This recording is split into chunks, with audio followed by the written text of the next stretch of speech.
let me get back to the conversation. And the question that a lot of Nigerians would like you to answer tonight, and perhaps the mail probably would have wanted to even hear directly from the man in question, your presidential candidate, Bola Ahmed Tinubu.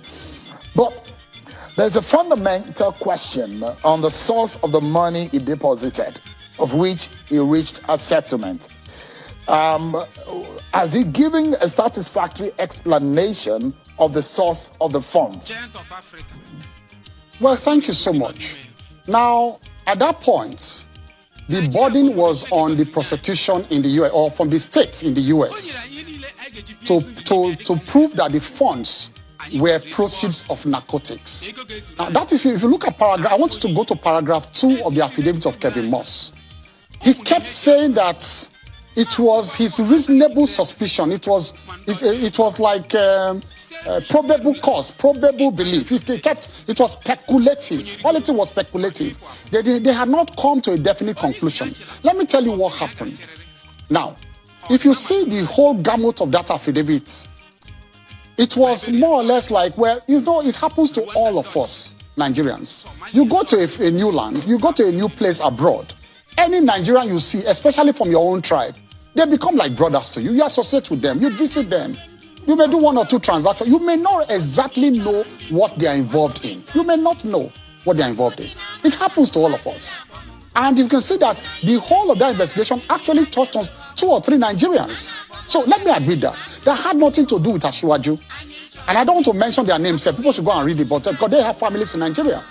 The other Nigerians, two of them, who were actually linked to narcotics. One of them was actually arrested. That one made confessional statements and confessed another Nigerian as the one involved. But that principal suspect, read that affidavit, never mentioned the name of Asiwaju. What happened? Asiwaju went to open an account. The address by which he opened the account was an address already, used by these people. I think some block of flats. Maybe he happened to be in that block of flats too. So they now linked it to say, oh, well, these other people they were investigating for narcotics, they are in the same address used by Asiwaju to open that account. So that is what is there. I cannot deviate from it. They also said after I opened the account, after some time, I wanted to explain. Can I go on? Yeah, because he's in line. What I'm going to ask you is in line with what you are saying. Yeah, so because I want to be honest. Aware, because the version of the story, I want to be honest. That's why I'm going to version of the and story. Explain it. Just a moment. Let me put the question so that you can put it together. Yes. The version of the story you're saying tonight, and for those who are a bit more privy to what really happened, there are allegations, and I don't know if you are aware, that your principal was a member of a drug cartel for which is said to, in fact, they say he was a treasurer.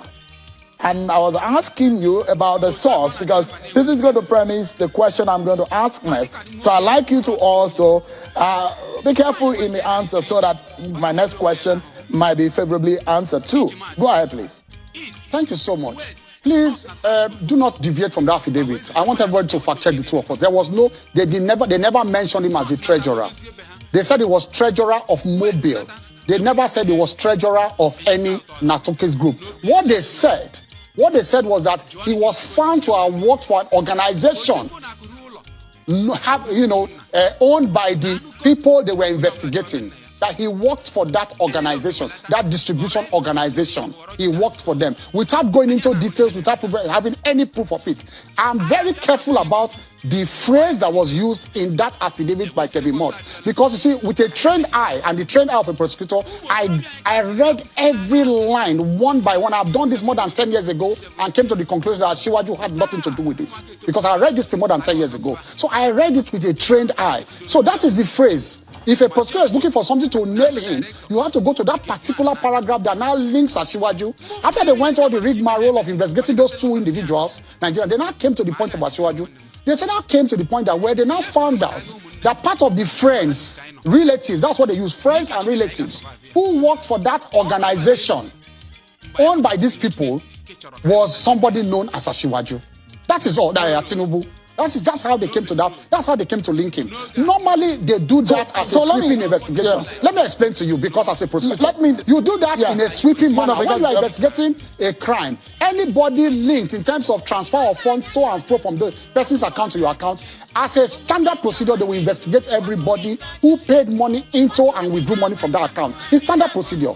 But after all of it, they will now let me then push this. Yeah. Yes.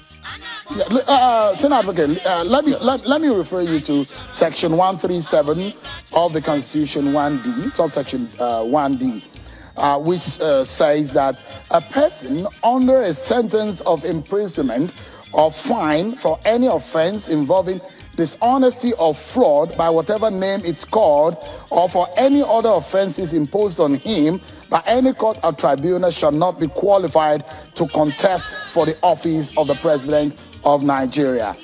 In view of the forfeiture and the settlement that Bola Tinubu had in the United States, as the senior advocate of Nigeria, what are the legal implications of that circumstance, considering the Section 137, subsection 1D of the Constitution?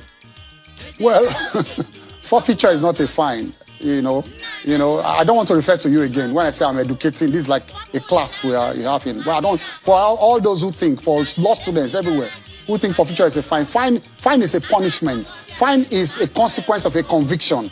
Fine is a consequence of a criminal trial. So fine has nothing to do with forfeiture. Forfeiture is a civil process. It's a complete civil process to say, well, we are not even going into trial at all. The state goes into forfeiture proceedings with individuals just for the purpose of getting their monies. It does not mean you have committed a crime. You may have not fulfilled your obligation as a citizen regarding financial payment, just like tax. You have, at that point, he had not fulfilled his financial obligations regarding the deposits that were made there and the interest on those deposits. And so they say, well, you know what? Out of these 10 accounts, we are going to take our interest. And for them, tax is oil, is their oil. All over Europe and America, they don't play with their tax. So they also, well, we are going to take our tax because you deposited money here, you were taking interest on it, you will not pay tax on those interests. So if you look at paragraph 38, that is the crux of the whole thing. So it is not, that concern you cited, Shehu, is completely, totally inapplicable. It has nothing to do with forfeiture. It has nothing to do with that. Nothing. That's your perspective. But let me allow you. No, that is the law. That is the law. It's not my perspective. That is the law.